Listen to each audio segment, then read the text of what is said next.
নমস্কার। প্রাথমিক শিক্ষক নিয়োগ নিয়ে গুরুত্বপূর্ণ আপডেট। ২০২২ সালে যে প্রাথমিক নিয়োগ প্রক্রিয়া হয়েছিল, সেই নিয়োগ প্রক্রিয়ার প্যানেলে যে ছিল যে 5% অ্যাডিশনাল প্যানেল নিয়ম অনুযায়ী যেটা আছে, সেই 5% অ্যাডিশনাল প্যানেলের নিয়োগ কিন্তু এখনও বাকি আছে।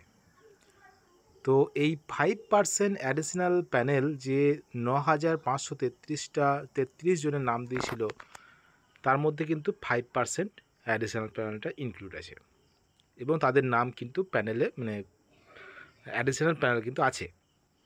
তাদের নিয়োগ প্রক্রিয়া কিন্তু খুবই তাড়াতাড়ি হবে, তাদের জন্য সুখবর খুব তাড়াতাড়ি আসতে চলেছে।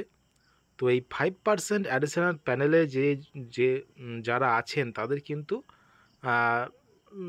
বেশিরভাগ জনের, প্রায় প্রত্যেকজনই বলা যেতে পারে, তো প্রত্যেকজনের বলবো না, তো বেশিরভাগ জনেরই কিন্তু চাকরি হয়ে যাবে। এবারে গত কয়েকদিন আগেই কিন্তু প্রতিটা ডিপিএসসিতে, প্রতিটি ডিস্ট্রিক্টের ডিপিএসসি থেকে কিন্তু নন জয়েনিং যে ভ্যাকেন্সিগুলো আছে 2022 নিয়োগ প্রক্রিয়ার, সেই ভ্যাকেন্সিগুলো কিন্তু কালেক্ট করা হয়েছে গত কয়েকদিন আগে।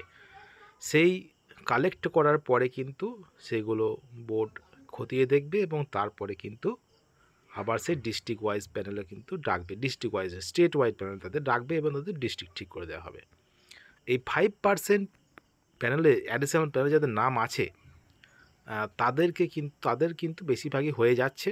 যেটা জানা যাচ্ছে যে বিভিন্ন ক্ষেত্রে দেখা যাচ্ছে যে নন জয়েনিং প্রচুর আছে, কিন্তু এই 5% প্যানেল যারা আছেন তাদের কিন্তু চাকরি হয়ে যাবে। একটু ধৈর্য ধরতে হবে, খুব তাড়াতাড়ি কিন্তু সুখবর আসছে। 5% যারা প্যানেলে আছেন তাদের জন্য কিন্তু সুসংবাদ খুব তাড়াতাড়ি আসছে, কেননা এই ভ্যাকেন্সি কালেক্ট কিন্তু প্রতিটা ডিপিএসসিতে হয়ে গেছে।